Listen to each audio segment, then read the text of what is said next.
गोविंदा गोविंदा सद्गुरुनाथ महाराज की जय। शुक्लांबरधरं विष्णुं शशिवर्णं चतुर्भुजं प्रसन्नवदनं ध्यायेत् सर्वविघ्नोपशान्तये।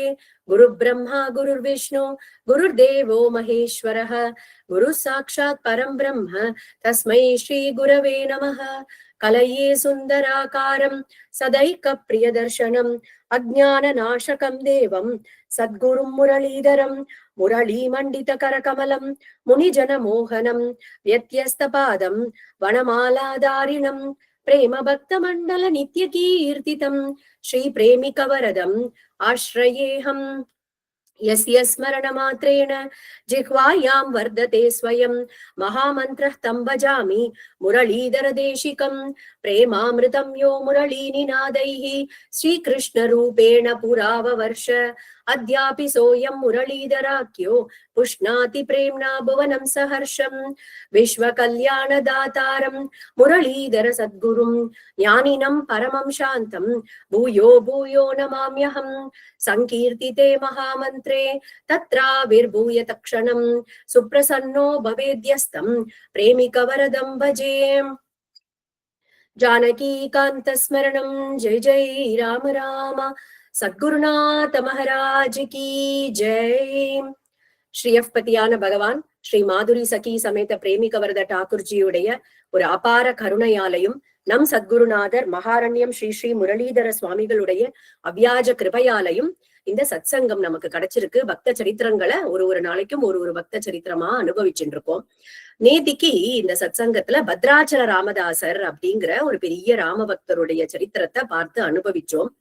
அவர் நிறைய கீர்த்தனைகள் பாடினார் அப்படின்னு பார்த்தோம் இல்லையா? அதுல ஒரு கீர்த்தனத்துல ரொம்ப அழகா சொல்ற, தினமே சுதினமு அப்படின்னு, எல்லா நாட்களுமே எனக்கு சுதினம் அப்படின்னு பாடுற. ஏன்னா இப்ப யாராவது ஒருத்தர் கேட்கிறார் ஹவ் ஆர் யூ அப்படின்னு கேட்கிறா, இல்ல எப்படி இருக்கேள் அப்படின்னு கேட்டாக்கா நல்ல சியர்ஃபுல்லா பதில் சொல்லணும் இல்லையா? எப்போ யாரு எப்படி இருக்கேன்னு கேட்டாலும், ஏன்னா எல்லாரும் சொல்வா இல்லையா, நம்ம நம்மளுடைய சியர், நம்மளுடைய ஜாய் அதை நம்ம எல்லாரோடையும் பகிர்ந்துக்கலாம். நம்மளால முடிஞ்சதுன்னா ஒருத்தருடைய முகத்துல சிரிப்பை வர வைக்க முடிஞ்சதுன்னா நம்ம நிச்சயமா அவர்களுடைய முகத்துல சிரிப்பு வர வைக்கிறதுக்கு தான் நம்ம ட்ரை பண்ணணும். நம்மளுடைய சோகத்தை நம்ம எல்லார்கிட்டையும் ஷேர் பண்ணிக்கணுங்கிறது இல்லை. ஆனா நம்மளுடைய சியர் அண்ட் ஜாய் நம்ம we should try to spread இல்லையா? அததான் இங்க சொல்ற, தினமே சுதினமும். அப்படி யாராவது ஒருத்தர் கேட்டா கூட, குரு பக்தாளா இருக்கிறவா குரு கிருபையில நன்னா சௌக்கியமா இருக்கேன் அப்படின்னு சொல்ல வேண்டாமா? இல்ல பகவத் பக்தர்களா இருக்கிறவா ராம கிருபையில சௌக்கியமா இருக்கேன், கிருஷ்ண கிருபையில சௌக்கியமா இருக்கேன், சிவபெருமானுடைய ஒரு கிருபையில சௌக்கியமா இருக்கேன் அப்படி சொல்லணும் இல்லையா? ஏன்னா நம்மளுடைய சியர் ஆனது அவர்களுடைய முகத்துல ஒரு சிரிப்பை உண்டாக்கணும். எத்தனை மனசுல கவலைகள் இருந்தாலும் அதை மத்தவாளுக்கு கொடுக்க கூடாது. எப்பயுமே சியர் தான் நம்ம ஸ்ப்ரெட் பண்ணணும். அதைத்தான் இங்க தினமே சுதினமும் அப்படின்னு அழகா அந்த கீர்த்தனத்துல பாடுறார். இன்னைக்கு நிச்சயமாவே நம்ம எல்லாருக்குமே சுபதினம் தான், சுதினம் தான். ஏன்னா என்னைக்கு பகவானுடைய கிருபைய நம்ம ஒரு க்ஷணம் ஸ்மரிக்கிறோமோ அந்த தினம் எல்லாமே சுதினம் தான். என்னைக்கெல்லாம் நம்ம பகவானுடைய நாமத்தை நம்ம வாயால சொல்றோமோ அன்னைக்கு எல்லாமும் சுபதினம் தான், சுதினம் தான். அதே மாதிரி என்னைக்கெல்லாம் ஒரு சத்சங்கமா கூடி, ஆண்டாள் நாச்சியார் சொல்றா இல்லையா, கூடி இருந்து குளிர்ந்தேலோர் எம்பாவாய் அப்படின்னு, அந்த மாதிரி சத்சங்கத்துல கூடி இருந்து இந்த பக்தர்களுடைய சரித்திரத்தை அனுபவிக்க கூடிய ஒரு தினமுமே நமக்கு சுதினம் தான். அதனால தினமே சுதினமும் அப்படின்னு அழகா பாடுற துளசிதாசர் அப்படிங்கிற ஒரு பக்தர் அவர் சொல்றார். முதல் நாள் சத்சங்கத்திலேயே நம்ம பார்த்தோம், ராம குணங்கள் பார்க்கும் போது பார்த்தோம் அழகான தோஹா. துளசிதாசர் தோஹானா ஹிந்தியில ரெண்டு வரிகளா இருக்கக்கூடிய பாடல். அதுல ஒரு தோஹால சொல்றார், பினு சத் சங் விவேக் ந ஹோயி ராம கிருபா பினு சுலப ந சோயி. முதல் நாளே பார்த்தோம் சத்சங்கம் எவ்வளவு முக்கியமானது. விவேகத்தை அடையணும் அப்படின்னாக்கா சத்சங்கம் தான் அதுக்கு முதல் படி இல்லையா? விவேகம்னா என்னன்னு பார்த்தோம். விவேகம்னா நல்லது எது கெட்டது எது அப்படிங்கறத பிரிக்கிறது. ஆனா அது மட்டுமா அப்படின்னா, ஏன்னா இப்போ ஒரு குட்டி ஒரு பூனை இருக்கு, ஒரு குட்டி நாய் இருக்கு அப்படின்னா கூட அதுக்கு கூட தெரியும் இது பண்ணினா எனக்கு ஆபத்து, இது பண்ணினா எனக்கு நல்லது அப்படின்னு அந்த ஒரு சின்ன விலங்குக்கு கூட தெரியறது இல்லையா? அப்போ not only distinguishing between good and bad is விவேகம். அது மட்டும் விவேகம் இல்ல. என்கிட்ட நிறைய சாய்ஸஸ் இருக்கு, எல்லாமே குட் சாய்ஸஸ். அதுல நம்ம சூஸ் பண்றோம் இல்லையா, பெஸ்ட் சாய்ஸ் எது அப்படின்னு, choosing the best among the good அப்படின்றோம் இல்லையா, அதுதான் விவேகம் அப்படிங்கிறது. அந்த விவேகத்தை நமக்கு சத்சங்கம் தான் காமிச்சு கொடுக்கறது. ஒரு சின்ன எக்ஸாம்பிள் பார்த்தோம்னா, இப்ப நம்ம நிறைய படிக்கிறோம், நிறைய உபன்யாசங்கள் கேட்கிறோம், நிறைய இடத்துல கிளாஸஸ் அட்டென்ட் பண்றோம். அதெல்லாம் நம்ம பார்த்தோம்னாக்கா நமக்கு வந்து we are presented with various choices இல்லையா. அதுல வந்து சில இடத்துல பாக்குறோம் யோக மார்க்கங்கள் இருக்கு, ஆத்ம விசாரம் அப்படின்னு ஒரு மார்க்கம் இருக்கு, யோகம் அப்படிங்கிறது ஒரு மார்க்கம், தியானம் அப்படிங்கிறது ஒரு மார்க்கம். இதெல்லாம் நிறைய மார்க்கங்கள் சாஸ்திரங்கள்ல சொல்லி இருக்கு அப்படின்னு. இது எல்லாமே குட், இது எல்லாமே குட் சாய்ஸஸ் தான், எல்லாமே நல்லதுதான். ஆனா அதுல நம்ம வந்து இந்த கலியுகத்துல நான் இருக்கக்கூடிய ஒரு நிலைமையில எனக்கு எது பெஸ்ட் சாய்ஸ் அப்படின்னா அது நாம சங்கீர்த்தனம். பகவானுடைய நாமத்தை இருந்த இடத்துல இருந்து சொல்றது பரம சௌக்கியத்தை கொடுக்கும் அப்படின்னு ஒரு சத்சங்கத்துல சொன்னா அது வந்து நம்ம கேட்கணும் அப்படின்னா ஒரு சத்சங்கத்துல நம்ம போய் அதை சேர்ந்துண்டாதான் அதுலதான் கிடைக்கும் இல்லையா. இந்த மாதிரி காதுல கேட்கறதுக்கு presented with so many good choices, எது நமக்கு பெஸ்ட் சாய்ஸ் இந்த காலத்துக்கு அப்படிங்கிறது நம்ம சத்சங்கத்துக்கு போனால்தான் நமக்கு கிடைக்கிறது இல்லையா. அப்பதான் இந்த கலியில எத்தனை தோஷங்கள் இருக்கு, எத்தனை டிஸ்ட்ராக்ஷன்ஸ் இருக்கு. இப்ப வந்து யோக மார்க்கம் அப்படின்னு எடுத்துட்டோம் அப்படின்னாக்கா ஆசன சித்தி தான் முதல்ல. எடுத்த உடனே 8 அங்கங்கள் கொண்டது அந்த யோகம். அதுல ஆசனம் அப்படிங்கறதுதான் முதல்ல. அப்போ அந்த உடம்புல இருக்கக்கூடிய நாடிகள் எல்லாம் நம்மளுடைய வசத்துக்கு வரணும். இப்ப நம்ம பார்த்தோம்னா எத்தனை நேரத்துக்கு நம்மளால ஒரு போட்ட காலை மாத்தாம ஒரு சப்பலாங்கோல் போட்டுன்னு உட்கார்ந்து இருக்க முடியும் அப்படின்னா கொஞ்சம் கஷ்டம்தான். எல்லாராலையும் அது முடியும் அப்படின்னு சொல்ல முடியாது. சோ அது மாதிரி அந்த யோகம் அப்படின்னு எடுத்துட்டோம். இப்ப யாகம் அப்படின்னு எடுத்துட்டோம் அப்படின்னா யாகங்கள் பண்றது, முன்னாடி யுகங்கள்லாம் யாகம் பண்றதுன்னு இருந்தது இல்லையா. இப்போ இந்த கலியுகத்தை எடுத்துட்டோம்னா யாகம்னா திரவிய சுத்தி தான் முக்கியம். அதுல யூஸ் பண்ணக்கூடிய திரவியங்கள் சுத்தமானதா இருக்கணும். இந்த கலியுகத்துல பார்த்தா மாடுகிட்டே இருந்து பால் வருதான்னு கூட நமக்கு தெரியல, ஏதோ பாக்கெட்ல வருது இல்லையா. திரவிய சுத்திங்கிறது நம்ம கிட்ட இப்ப நம்மளால பார்க்க முடியல. சோ அதுவும் நம்மளால முடியாது. தியான மார்க்கம், ஆத்ம விசாரம் எல்லாம் எடுத்துட்டோம்னா நம்மளுடைய இந்திரியங்கள்லாம் நம்மளுடைய வசத்துல வரணும், மனசு நம்மளுடைய கட்டுப்பாட்டுல இருக்கணும். நமக்கு இப்ப பார்த்தாக்கா சுத்தி பார்த்தோமானாலே நமக்கு நிறைய டிஸ்ட்ராக்ஷன்ஸ் தான் இருக்கு. அந்த இந்திரிய நிகிரகம், மனசை அடக்கிறது அப்படிங்கிறது நம்ம ரொம்ப துர்லபமா இருக்கு. திரவிய சுத்தி இல்லைன்னு பார்த்தோம், சித்த சுத்தியும் இல்ல, போக்கஸும் இல்ல. இப்படி இருக்கும் போது நம்மளால என்ன பண்ண முடியும் அப்படிங்கிறத ஒரு குருநாதர் கிட்ட போய் ஒரு சாது சங்கத்துல சேர்ந்தால்தான் நமக்கு தெரியும். அங்கதான் நம்ம கீர்த்தனைகள்ல கேட்கிறோம் என்ன அப்படின்னா, இந்த கலிக்கு எத்தனை தோஷம் இருந்தாலும் அந்த கலியுடைய தோஷத்தையும் போக்கக்கூடியது, அந்த கலியையும் பலி கொள்ளக்கூடியதுன்னு பாடுறாரு இல்லையா. அத கேட்கணுமானாக்கா நம்ம ஒரு சத்சங்கத்துக்கு தான் போகணும் இல்லையா. கலியையும் பலி கொள்ளும் துளி நியமமும் இல்லாத கீர்த்தனம் பாடீரே, கீர்த்தனம் பாடீரே, ஹரே ராம ராம ராம ஹரே ஹரே, ஹரே கிருஷ்ண கிருஷ்ண கிருஷ்ண ஹரே ஹரே. அழகா சொல்ற, கலியையும் பலி கொள்ளும். இந்த கலியில இருக்கக்கூடிய தோஷத்தையும் பலி கொள்ளக்கூடியது, துளி நியமமும் இல்லாதது. இதுக்கு மனசு அடக்கணுமா, புத்தி அடக்கணும், இந்திரியங்கள் அடக்கணுமா, திரவிய சுத்தி வேணுமா, சித்த சுத்தி வேணுமா, ஒண்ணும் வேண்டாம்.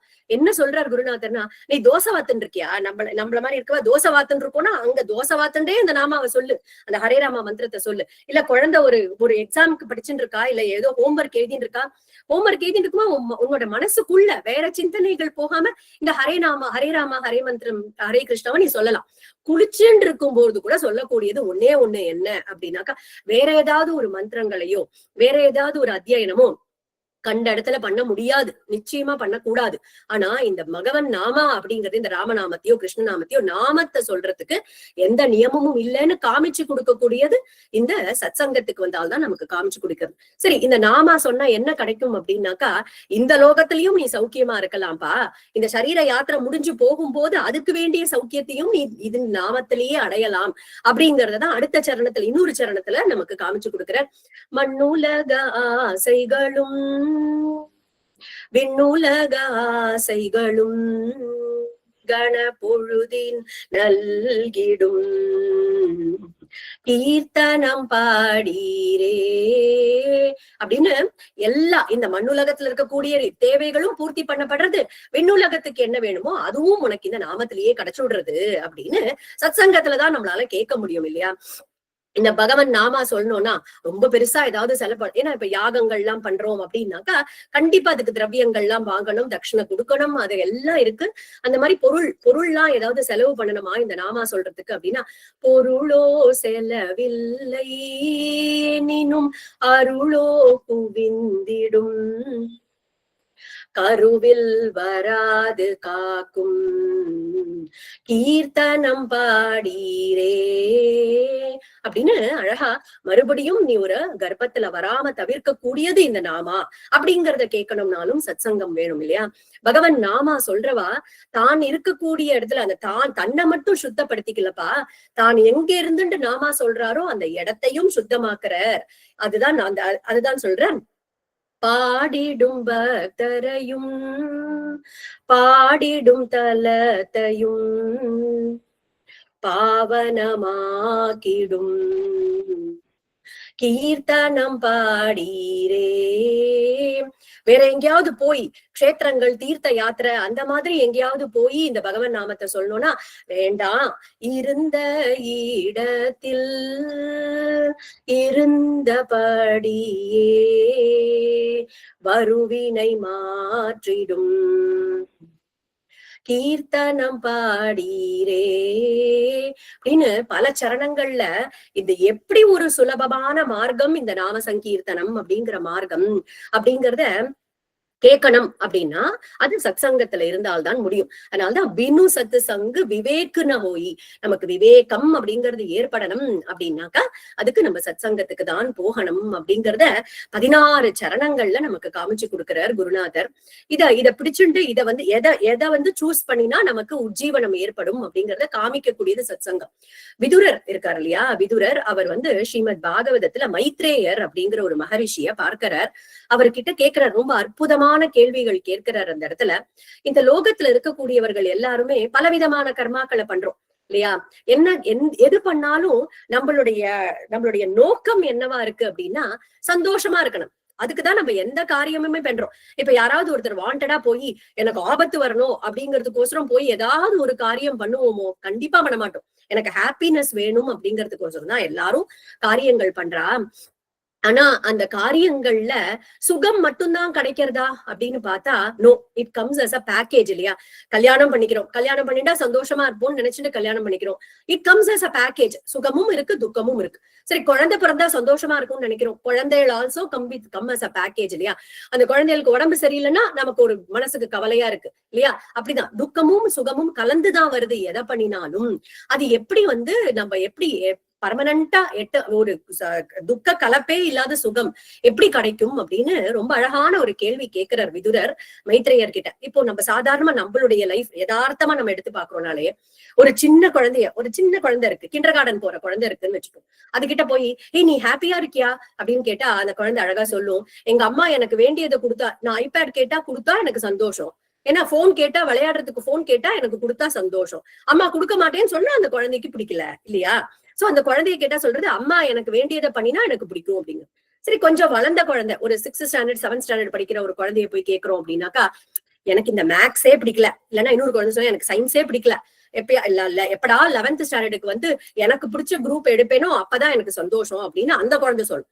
சரி, ஓகே, ஒரு 11th ஸ்டாண்டர்ட் குழந்தைய போய் கேட்கிறோம், இப்போ உனக்கு கிடைச்ச குரூப் கிடைச்சிட்டு தோணும், உனக்கு பிடிச்சது, இப்ப நீ ஹாப்பியா இருக்கியான்னு கேட்டா, அதெல்லாம் இல்ல, போர்டு எக்ஸாம்லாம் இருக்கு, யார பார்த்து என்ன கேக்குறீங்க நீங்க, போர்டு எக்ஸாம்லாம் முடிஞ்சு எனக்கு ஒரு நல்ல காலேஜ் கிடைச்சா எனக்கு சந்தோஷம். சரி, காலேஜும் கிடைச்சிடுது, இப்ப நீ ஹாப்பியா இருக்கியா அப்படின்னாக்கா, காலேஜ்ல மண்டை உடையறது அத்தனை சப்ஜெக்டையும் படிச்சு முடிக்கிறதுக்குள்ள இப்ப எங்க ஹாப்பியா இருக்கிறது, எனக்கு எல்லாத்தையும் முடிச்சு எனக்கு ஒரு கரியர் செட் ஆயிடுதுன்னா நான் ரொம்ப ஹாப்பியா இருப்பேன் அப்படிங்கிறது. சரி, வேலையும் கிடைச்சிடுது, அங்க போய் கேட்டா அங்கேயும் ஏகப்பட்ட மண்டை குடைசல் இருக்கு, அங்கேயும் நம்ம ஹாப்பியா இருக்கிறதா தெரியல இல்லையா? ஏன்னா கார்பரேட் வேர்ல்டுல எல்லாம் போனாக்கா வெளியில இருந்து ஸ்பீக்கர்ஸ கூட்டின்னு வரா, மோட்டிவேஷனல் ஸ்பீக்கர்ஸ் அப்படின்னு கூட்டின்னு வரா. என்ன டாபிக் அப்படின்னா, how to be happy at work. இத வெளியில இருந்து நீ யாரையாவது கூட்டின்னு சொல்ல வைக்கிற அப்படின்னா உன்னோட எம்ப்ளாயிஸ் ஹாப்பியா இல்லைன்னு அர்த்தம் இல்லையா? அங்கேயும் நமக்கு எல்லாம் கலந்துதான் இருக்கு. சரி, எல்லாம் முடிஞ்சது, எல்லாரும் ரிட்டையர் ஆயாச்சு, வயசாயிடுது. சரி, அவளை போய் கேட்டோம் அப்படின்னா அவ என்ன சொல்றா அப்படின்னா, அன்னைக்கு கிராமத்துல நான் ஸ்கூலுக்கு போயிட்டு இருந்தேனா, அன்னைக்கு நான் சந்தோஷமா இருந்தேன் அப்படிங்கிறா அந்த வயசானவாளை கேட்டாக்கா. இப்படி ஒருத்தருமே ஒண்ணு ஃபியூச்சரை காமிச்சு அது வந்ததுன்னா நான் சந்தோஷமா இருப்பேன் அப்படிங்கிற, இல்ல அப்படி வயசானவாளை கேட்டா இல்ல அன்னைக்கு நான் சந்தோஷமா இருந்தேன், பாஸ்ட்ல இருந்தேன் அப்படிங்கிற. யாருமே பிரசன்ட்ல, ஒரு சில பேரை தவிர பிரசன்ட் மொமெண்ட்ல நான் ஹாப்பியா இருக்கேன் அப்படின்னு சொல்ல முடியல இல்லையா? ஏன் அப்படின்னாக்கா, நம்ம அந்த சந்தோஷம் அப்படிங்கறத எதிர்பார்க்கிறோம் இல்லையா, அது கொஞ்சம் கூட துக்கமே கலக்காத சந்தோஷமா இருக்கணும்னு நம்ம எதிர்பார்க்கிறோம். கொஞ்சம் கூட சேட்னஸே இருக்கக்கூடாது அப்படின்னு எதிர்பார்க்கிறோம். ஆனா அந்த துக்கம் கலக்காத சந்தோஷத்தை எங்க தேடுறோம் அப்படின்னா, வெளியில இருக்கக்கூடிய பொருள்ல ராங் டைரக்ஷன்ல போய் தேடிட்டு இருக்கோம் இல்லையா? ஆனா இந்த சத்சங்கம் என்ன பண்றது அப்படின்னா, நம்மள திருப்பி விடுறது, ரைட்டான டைரக்ஷனுக்கு திருப்பி விட்டு, சந்தோஷம்ன்றது பகவானுடைய திருவடியில இருக்கு, நீ தேடுற மன அமைதி அப்படிங்கிறது பகவானுடைய திருவடியில இருக்கு அப்படின்னு நம்மள திருப்பி விடுறது இந்த சத்சங்கம். சத்சங்கம் அதனால்தான் அதுல போய் விழணும், சத்சங்கத்துல போய் விழணும் அப்படின்னு சொல்றோம் இல்லையா? நமக்கு ஞாபகப்படுத்துறது, அந்த சத்சங்கம் என்னன்னா ஞாபகப்படுத்துறது, பகவானுடைய திருவடிகள்ல சந்தோஷமும் மன அமைதியும் இருக்குப்பா அப்படின்னு ஞாபகப்படுத்துறது. பகவான் கிருபாலு, எத்தனை கிருபை பண்ணிருக்கான் பாரு, நீ சுத்தி பார்த்தேன்னா உன்னை சுத்தி இருக்கக்கூடிய பிரபஞ்சமே பகவானுடைய கிருபைதான் அப்படின்னு நமக்கு சொல்லி கொடுக்கக்கூடியது நமக்கு இந்த சத்சங்கம் தான். நம்மளே ஒரு ஒரு ஒரு ஒரு ஒரு சண்டே அன்னைக்கு மார்னிங் ஒரு வாக், ஒரு நேச்சர் வாக் மாதிரி போயிட்டு நம்ம அந்த இயற்கையை சுத்தி பாக்குறதுக்கு ஒரு 15 நிமிஷம் நமக்காக நம்ம ஸ்பெண்ட் பண்ணோம் அப்படின்னா, இந்த இயற்கை நமக்கு எத்தனை சொல்லி கொடுக்கறது அப்படிங்கறத நம்மளால பார்க்க முடியும் இல்லையா? எத்தனை விஷயங்களை சொல்லி கொடுக்கறதுன்னு. அப்படிதான் பல மகாத்மாக்களுடைய லைஃப்ல நடந்திருக்கு. சாதாரணமா நீங்களும் நானும் டெய்லி பார்க்கக்கூடிய ஒரு விஷயம், அந்த மகாத்மாக்களுக்கு பகவானுடைய கிருபையால ஒரு பெரிய மாற்றத்தை ஏற்படுத்தி கொடுத்திருக்கு. எங்க பார்க்கலாம் அப்படின்னா, இப்போ கௌதம புத்தர் நம்ம எல்லாரும் கேள்விப்பட்டிருக்கோம் இல்லையா? புத்தர் அவர் ஒரு பிரின்ஸா இருக்கார், ஒரு ராஜகுமாரனா இருக்கார். அந்த அரண்மனையில ஒரு பெரிய சுக போகங்களோட இருக்கார். ஆனா ஒரு நாளைக்கு என்ன ஆகுது, அவர் சரி இன்னைக்கு நம்ம இறங்கி இந்த அரண்மனையை விட்டு வெளியில போய் நகரம் எப்படி இருக்கு அப்படின்னு பாக்கணும்னு சொல்லிட்டு மந்திரியோட வெளியில வர. அப்பதான் முதல்ல வெளியில வர்றார் அவர், அந்த அரண்மனையை விட்டு வெளியில வர்றார். இந்நாள் வரைக்கும் அவர் வெறும் சுக போகங்களை மட்டும்தான் பார்த்திருக்கார், இன்னைக்குதான் வெளியில வர்றார். சோ முதல்ல போகும்போது ஃபர்ஸ்ட் எடுத்த உடனே யாரு பாக்குறாரு அப்படின்னா, ரொம்ப வயசான ஒருத்தர் நடந்து போயின்றிருக்கார், கையில குச்சி வச்சுட்டு தாங்கிட்டு நடந்து போயின்றிருக்கார். இவருக்கு ஒண்ணுமே புரியலையே, நம்ம இப்படி நடந்து வரோம், ஏன் இவர் மட்டும் குச்சி வச்சு நடந்து போயின்றிருக்காரு. மந்திரி கிட்ட கேட்கிறார். மந்திரி சொல்றார், இதுதான்ப்பா ஜரை. ஜரைனா முதுமைன்னு சொல்றோம் இல்லையா தமிழ்ல, அதுதான் இதுதான்ப்பா ஜரைன்னு சொல்றது. அவருக்கு ஓல்ட் ஏஜ், அதனால அப்படி நடந்து போறார். அப்ப கேட்கிறார் கௌதமர், எனக்கும் இந்த மாதிரி வருமா? நம்ம அந்த காலம் வரைக்கும், நம்ம அந்த வயசு வரைக்கும் இருந்தோம்னா நிச்சயமா நமக்கும் வரும் அப்படிங்கிறார். அப்படியே அந்த மனசுல யோசிச்சுட்டே கொஞ்ச தூரம் போறார். கொஞ்ச தூரம் போனா யாரோ ஒருத்தர் மரணம் அடைஞ்சிருக்கார். அவரை ஒரு 4 பேர் சேர்ந்து தூக்கிண்டு போயிட்டு இருக்கா அந்த கிரவுண்டுக்கு. அப்போ இது என்னது அப்படின்னு கேக்குறார். அவருடைய உயிர் பிரிஞ்சுடுத்து அவரை அந்த இதுக்கு எடுத்துட்டு போயிட்டு இருக்காப்பா, பூமிக்கு எடுத்துட்டு போயிட்டு இருக்கா அப்படின்னு சொல்றார். அப்போ அது அவருக்குள்ள ஒரு பாதிப்பை ஏற்படுத்துறது. ஓஹோ, உயிர்னு இருக்கு, அது பிரியும், அது பிரிஞ்சா நம்ம முடிஞ்சுட்டோம் அப்படின்றது அவருக்கு தெரியறது. இந்த சரீர யாத்திரை முடிஞ்சுடுத்து அப்படின்றத யோசிச்சுட்டே போயிட்டு இருக்கார். அது மிருத்யு இல்லையா? கொஞ்ச தூரம் போனோடனே பார்த்தா ஒரு வியாதியோட இருக்கக்கூடிய ஒருத்தரை பாக்குறார்.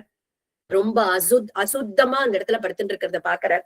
இது என்னதுன்னு கேட்டா, அவருக்கு வியாதி வந்துடுத்தோ அதனால படுத்துட்டு இருக்கார். இப்ப என்ன பார்த்தார், ஒரு ஜரன்னு சொல்லக்கூடிய முதுமை அப்படிங்கிறது, வியாதி அப்படின்னு சொல்லக்கூடிய டிசீஸ், மிருத்யுன்னு சொல்லக்கூடிய மரணம், இது மூணுத்தையும் பார்த்தார். இத நீங்களும் நானும் பாக்குறோம், எத்தனையோ நம்மளுடைய லைஃப்ல பாக்குறோம்.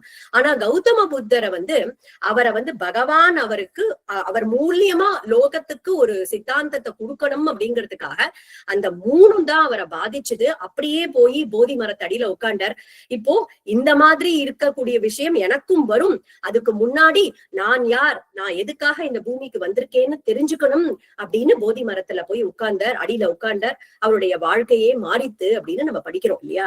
நம்மளும் இது எல்லாத்தையும் பார்த்துட்டு இருக்கோம். ஆனா நம்மளுக்குள்ள இதெல்லாம் ஒரு பாதிப்பை ஏற்படுத்துறதானா இல்ல.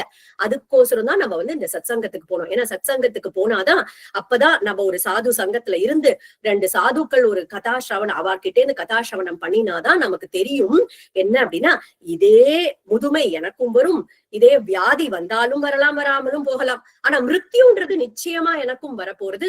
அதுக்கு முன்னாடி இந்த மனித உடம்பு இருக்கும் போதே பகவான அடையறதுக்கான வழியை தேடி கண்டுபிடிச்சுக்கணும் அப்படிங்கிறது நமக்கு எப்போ நமக்கு உரைக்கும் அப்படின்னாக்கா சத்சங்கத்துல இருந்தால்தான் உரைக்கும் இல்லையா? அதே மாதிரிதான் இன்னொரு சரித்திரம் பார்த்தோம் அப்படின்னா, ஒரு பெரிய வியாபாரி இருந்தார். அவருக்கு பெரிய சிவபக்தர். ஆனா அவருக்கு ரொம்ப வருஷமா குழந்தைகள் இல்ல. சோ சிவபெருமான் கிட்ட பிரார்த்தனை பண்ணி விரதங்கள்லாம் இருந்து பிரார்த்தனை பண்ணி ஒரு குழந்தை, ஒரு பையன் பிறக்கிறான். அவர் பெரிய வியாபாரி. அந்த காலத்துலலாம் அந்த வியாபாரிகள்லாம் கப்பல் எடுத்துட்டு ட்ரேடிங் பண்றதுக்கு போவா இல்லையா? அடுத்த நாட்டுக்கு போய் அங்க தன்னுடைய தான கொண்டு வந்திருக்கிறதுலாம் அங்க விப்பா. அதுல இருந்து வர லாபத்தை எல்லாம் வீட்டுக்கு எடுத்துட்டு வருவா. அந்த மாதிரி ட்ரேடிங் பண்ணுவா இல்லையா? அந்த மாதிரி இருக்கக்கூடிய வியாபாரி அவருடைய புள்ள, அந்த சிவபெருமானுடைய கிருபையால பிறந்த புள்ளையும் வளர்ந்துட்டு அவன் இப்ப வியாபாரத்துக்கு போறதுக்கு ரெடி ஆயிட்டான். அப்பா முதல்ல அந்த ட்ரேடிங்காக அனுப்புறார். நிறைய பணங்கள் எல்லாம் கொடுத்து மத்த வியாபாரிகளோட அனுப்புறார். புள்ளைய பத்திரமா பாத்துக்கோங்கன்னு சொல்லி அனுப்புறார். அவ எல்லாரும் போறா. பல மாசங்கள்லாம் ட்ரேடிங் எல்லாம் பண்ணிட்டும் அவெல்லாம் ஒருத்தர் ஒரு டைமுக்கு திரும்பி வருவா இல்லையா? சில வியாபாரிகள் ஊருக்கு திரும்பி வரா. அப்ப அவெல்லாம் இந்த அப்பா கிட்ட சொல்ற, உங்க புள்ள சக்கப்போடு போட்டு இருக்கான், ரொம்ப நன்னா வியாபாரம் பண்ணிட்டு இருக்கான், நல்ல லாபம் பார்த்திருக்கான். அப்பாவுக்கு கொள்ள சந்தோஷம், ஆஹா புள்ள சக்சஸ்ஃபுல்லா இருக்கானே அப்படின்னு. ஆனா 2 நாள்ல வந்துடுவான் அப்படிங்கிற 2 நாள்ல என்ன ஆகுதுன்னா எல்லாமே மாறி போயிடுறது. ஒரே புயலா இருக்கு, காத்தா இருக்கு. மீதி வரக்கூடிய கப்பல்லாம் சில கப்பல்லாம் முழுகி போயிடுறது. அப்பாவுக்கு ரொம்ப பயமாயிடுறது. புள்ள பத்திரமா வந்தா போகுமே போய் சிவபெருமானுடைய சந்நிதியில விழுந்து, உன்னுடைய கிருபையால வந்த புள்ள இது, எனக்கு என் புள்ள வந்தா போறோம், எனக்கு வேற எதுவுமே வேண்டாம், என் பிள்ளைய என்கிட்ட பத்திரமா கொண்டு சேர்த்துடு அப்படின்னு அப்பா போய் பிரார்த்தனை பண்ணிக்கிறாராம் அந்த இடத்துல. அப்போ மறுநாளைக்கு சௌக்கியமா சேர்ந்து விடுறான். அந்த புள்ள கப்பலோட வந்துடுறான். இவனுடைய கப்பல் மட்டும் ஒண்ணுமே ஆகல, எல்லா சாமானையும் எடுத்துட்டு பத்திரமா சேர்ந்துட்டான். அப்பாவுக்கு சந்தோஷம். நேத்திக்கு என்ன சொன்னார்? என் புள்ள வந்தா போறோம், எனக்கு வேற எதுவுமே வேண்டாம் அப்படின்னார். இன்னைக்கு புள்ள வந்துட்டான், சௌக்கியமா வந்துட்டான், கப்பலும் வந்துடுத்து அப்படின்னு தெரிஞ்ச உடனே அவருக்கு இப்ப புள்ள என்ன கொண்டு வந்திருக்கான் திருப்பி, நிறைய பணம் கொடுத்து அனுப்பினோமே, என்ன கொண்டு வந்திருக்கான் திருப்பி அப்படின்னு கேக்குறாரு. என்னப்பா கொண்டு வந்திருக்க திருப்பி, வியாபாரம் எல்லாம் பண்ணியான்னு கேட்டோடனே ஒரு பெரிய மூட்டை இருக்கு. அது திறந்து பார்த்தா அதுல வெறும் உமி இருக்கு, வெறும் வெராட்டி, காஞ்சு போன வெராட்டி தான் இருக்கு. அவருக்கு கோவம் வந்துடுத்து. ஏண்டா உனக்கு எத்தனை பைசா கொடுத்து அனுப்பினேன் நான் உன்ன, இப்படி வெறும் வெராட்டிய கொண்டு வந்திருக்கியே அப்படின்னா, நேத்திக்கு சொன்னதெல்லாம் மறந்து போயிடுது. அந்த ஆபத்து காலத்துல அவர் சொன்னதெல்லாம் மறந்து போயிடுது. இன்னைக்கு அவன் எதுவும் எடுத்துட்டு வரலையேன்னு கோவம். அப்போ இந்த பையனுக்கு ரொம்ப மனசு கஷ்டமா இருக்கு. சரி அவர் வெளியில போலாம் அப்படின்னு சொல்லிட்டு வெளியில கிளம்பி விடுன்னு நடந்து போயிடுறாரு. அப்போ இந்த வியாபாரி இந்த அப்பா என்ன பண்றாரு, அந்த வராட்டி இருக்கு இல்லையா, அதை தூக்கி விட்டு எறியறாரு. வராட்டிய கொண்டு வந்திருக்கான் அப்படின்னு. அப்போ அந்த வராட்டி உடஞ்சுட்டு அதுல இருந்து முத்துக்களும் வைரங்களும் வைடூரியங்களும் அந்த பவழங்களும் வெளியில வருது. என்ன பண்ணிருக்கான் இந்த பிள்ளை? சரி வரும்போது இந்த திருட்டு பயம் எல்லாம் இருக்குமே, அதனால அதெல்லாத்தையும் ஒரு விராட்டியில போட்டு, அது விராட்டினா யாரும் எதுவும் பண்ண மாட்டா இல்லையா, அதனால அது உள்ள வச்சு கொண்டு வந்திருக்கான்னு இந்த பிள்ளை. அப்பாவுக்கு அப்பதான் தோன்றது, ஐயோ பெரிய தப்பு பண்ணிட்டோமேன்னு பையனை தேடிட்டு ஓடுறார். எங்கேயுமே காணோம். திரும்பி மறுபடியும் வீட்டுக்கு வந்தா அந்த சிவபெருமானுடைய அவருடைய பூஜா கிரகத்துல அங்க சந்நிதியில ஒரு பாக்ஸ் இருக்கு. அந்த பாக்ஸை எடுத்து படிக்கிறார். அதுல பாக்ஸ் எடுக்கிறார். அதுல பார்த்தா ஒரு கண்ணுன்னு சொல்லுவோம் இல்லையா, ஊசி அந்த தைக்கிற ஊசியில கண்ணு இருந்தாதான் நூலு கோக்க முடியும் இல்லையா, கண்ணே இல்ல, அது வெறும் ஊசியா இருக்கு. அந்த ஊசி ஒரு பிரயோஜனமும் கிடையாது, தைக்கலாம் முடியாது. அதுல ஒரு நோட்டும் இருக்கு, இந்த காதருந்த ஊசிய கூட உன்னால எடுத்துட்டு போக முடியாது நீ போகும்போது அப்படின்னு. காதருந்த ஊசியும் வாராதுகான் கடை வழிக்கே அப்படின்னு எழுதியிருக்கு. அந்த வாக்கியம் இருக்கு இல்லையா, அது அவருடைய வாழ்க்கையே புரட்டி போட்டது. அவர்தான் பட்டினத்தாரானார் அப்படின்னு நம்ம கேள்விப்படுறோம் இல்லையா. அந்த ஒரு வாக்கியம் அவருடைய வாழ்க்கையே புரட்டித்து அப்படின்னு பாக்குறோம். இன்னொரு மகாத்மா இருந்தார், யோகிராம் சுரத்குமார் அப்படின்னு ஒரு பெரிய யோக புருஷர், ஒரு பெரிய மகாத்மா. பப்பா ராமதாசர் அவர்தான் அவருடைய குரு.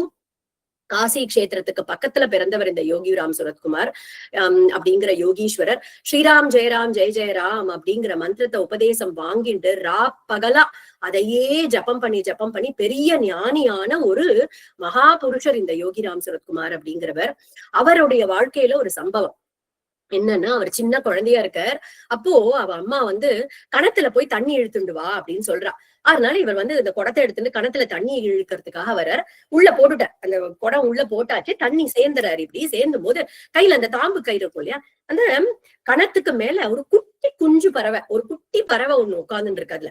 அப்போ இந்த குழந்தைகள் தானே எல்லாரும் இப்படி ஏய் ஷூ அப்படின்னு வந்து தள்ளி அதை வந்து விரட்டுறதுக்காக என்ன பண்ணார், இந்த கயிறால ஷூ அப்படின்றச்சு அந்த கயிறு தெரியாம ஆக்சிடென்டலி அந்த கயிறு போய் அந்த பறவை மேல இடிச்சு கொடுத்தும் அது கீழே விழுந்து கொடுத்தும். சரி, பதறி போய் அந்த பறவையை எடுத்து, அது அப்படி இன்டென்ஷனலா பண்ணவே இல்லை, பதறி போய் அந்த கையில எடுக்கிறார் அந்த பறவைய. ஆனா காப்பாத்த முடியல, அவருடைய கையிலேயே அந்த பறவைக்கு உயிர் போயிடுது. அந்த ஒரு சம்பவம் அவருடைய வாழ்க்கையே மாத்தி போட்டுது. அங்கிருந்து கிளம்பிட்டார், ராமநாம உபதேசம் வாங்கிட்டு பெரிய ஞானியானார். ஏன்னா தெரிஞ்சது அவருக்கு லைஃப வந்து குடுக்கறது அப்படிங்கிறது ரொம்ப ரொம்ப கஷ்டமான ஒரு விஷயம், ஆனா க்ஷணத்துல பிரிஞ்சுடும் அப்படிங்கறத நேர கண்ணுல பார்த்தார். அந்த ஒரு சம்பவம் அவருடைய மனசையே மாத்திட்டு. இந்த மாதிரி எத்தனையோ மகாத்மாக்கள் ஒரு இன்சிடென்ட் வந்து அவளுடைய லைஃபையே மாத்திருக்கு, இந்த மகாத்மாக்களுடைய வாழ்க்கையே மாத்திருக்கு. பகவான் என்ன பண்றாருன்னா, கலவு கலு பவிஷ்யந்தி நாராயண பராயணாகான்னு ஸ்ரீமத் பாகவதத்துல வருது. இந்த கலியுகத்துல இந்த மாதிரி சாதுக்களை தான் தேர்ந்தெடுக்கிறான், சாதுக்களை தேர்ந்தெடுத்து அனுப்புறான். இந்த சாதுக்கள் மூலமா இந்த கலியுகத்துக்கு தர்மம் நாம சங்கீர்த்தனம் அப்படிங்கிற அந்த ஒரு மார்க்கத்தை காமிக்கணும் அப்படிங்கிறதுக்காக பகவான் இந்த மாதிரி சாதுக்களுடைய வாழ்க்கையில எல்லாம் ஒரு கிருபைய பண்ணி அவர்கள் மூலியமா நமக்கு பல பாடங்களை நமக்கு காமிச்சு கொடுக்கிறார். அப்படி வந்தவர் தான் இந்த துளசிதாசர் அப்படிங்கிறவர்.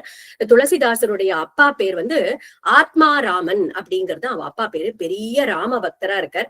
அவ அம்மாவும் ரொம்ப துளசினா துளசி பூஜை, நித்தியம் துளசி பூஜை பண்ணக்கூடியவள். அவள் பிரெக்னண்டா இருக்கா.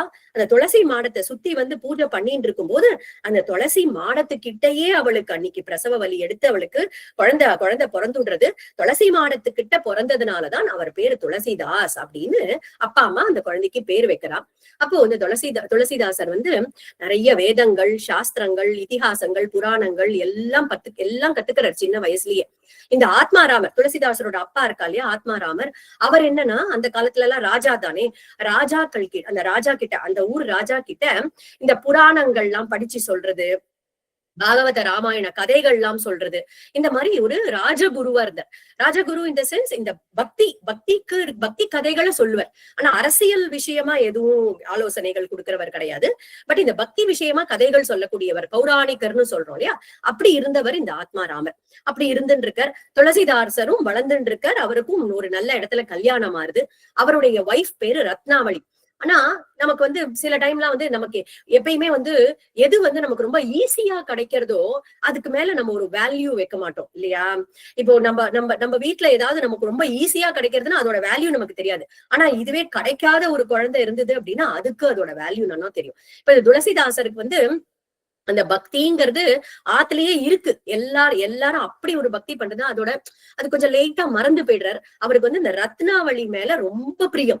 அவளைதான் அப்படியே முழு மூச்சா அவளைதான் அப்படியே அவ்வளவு பிரியமா நம்பின்னு இருக்கார். அவ்வளவு பிரியம் வச்சிருக்காரு அவள் மேல. அப்போ ரொம்ப அட்டாச்சா இருக்கார். இப்போ ஆத்மாராமர் காலமாயாச்சு, அவ அம்மாவும் காலமாயாச்சு. அந்த பௌராணிகருடைய பொசிஷன் வந்து இப்ப துளசிதாசருக்கு கிடைச்சிருக்கு. அவர் இப்ப ராஜாவுக்கு கதைகள் எல்லாம் சொல்லிட்டு இருக்கார். ஆனாலும் அவருக்கு எல்லாமே ரத்னாவளி தான், அவருடைய உலகமே ரத்னாவளி தான். சோ ஒரு நாளைக்கு இந்த ராஜா கூப்பிட்டு சொல்றாரு, இந்த மாதிரி நம்ம க்ஷேத்திர யாத்திரை போலாம், அங்க இருக்கக்கூடிய கோவில்களுடைய அந்த க்ஷேத்திர மகாத்மியம் எல்லாம் இருக்கும் இல்லையா, அதெல்லாம் படிச்சு சொல்றதுக்கு, கதைகள் எல்லாம் சொல்றதுக்கு நீயும் என் கூட வா அப்படிங்கிற.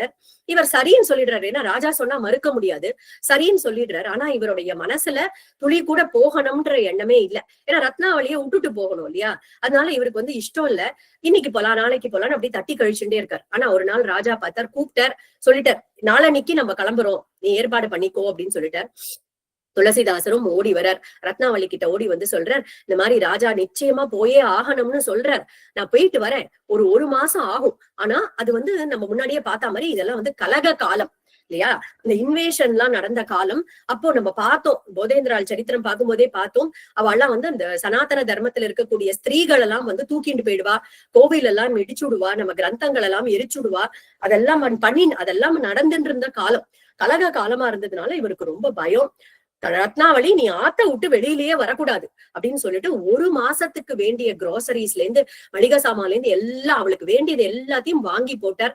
ஆத்த விட்டு நீ வெளியிலேயே வரக்கூடாது அப்படின்னு சொல்லிட்டு கிளம்பி போறார். துளசிதாசர் கிளம்பி போறார். ஆனா வரத்துக்கு முன்ன பின்ன ஆகும் இல்லையா, அந்த காலத்துல எல்லாம் போனோம் அப்படின்னா போனோமா வந்தமான்னு இருக்க முடியாது. ஒரு மாசத்துக்கு மேல ஆயிடுறது, ஒரு 15 நாள் ஜாஸ்தி ஆயிடுறது. திரும்பி வரச்சே பார்த்தா கிரகம் பூட்டி இருக்கு. என்னடா இது பூட்டி இருக்கு, நம்ம இவ்வளவு வெளியில போக கூடாதுன்னு சொன்னோமேன்னு பதறி அடிச்சுட்டு ஓடி வரார். பக்கத்துல அக்கம் பக்கத்துல இருக்கிறவாழ்கிட்ட எல்லாம் கேட்டா, இன்னைக்கு கார்த்தால கூட பார்த்தோமே ரத்னாவளியே, கணத்துக்கு தண்ணி எடுக்க வந்தாலே நாங்க பார்த்தோமே அப்படிங்கிறா. சில பேரை கேட்டா நாங்க பார்க்கவே இல்லைங்கிறா. அப்புறமா பக்கத்துல இன்னொருத்தர் சொல்றார், இன்னைக்கு கார்த்தால பார்த்தேன், அவர் யாரோ ஒருத்தர் அவங்களுடைய வீட்டுக்கு வந்தா, அவ அப்பாவுக்கு உடம்பு சரியில்லை, ரத்னாவளியோட அப்பாவுக்கு உடம்பு சரியில்லைன்னு சொல்லிட்டு அவளை கூட்டிட்டு போயிட்டார் அப்படின்னு சொல்றா. இவருக்கு தூக்கி வாரி போடுறது, நிஜமாவே யாராவது ஜெனுவினா தான் வந்தாளா இல்ல யாராவது ட்ரிக் பண்ணி இவளை தூக்கின்னு போயிட்டாளா தெரியலையே அப்படிங்கிறார். அவ சாவி கொடுத்துட்டு போயிருக்கா ரத்னாவளி. சாவி இந்தாங்கோ, சாவி வச்சுக்கோங்க, ஏன்னா ராத்திரி ஆயிடுறது, சாவி வச்சுக்கோங்க அப்படிங்கிற.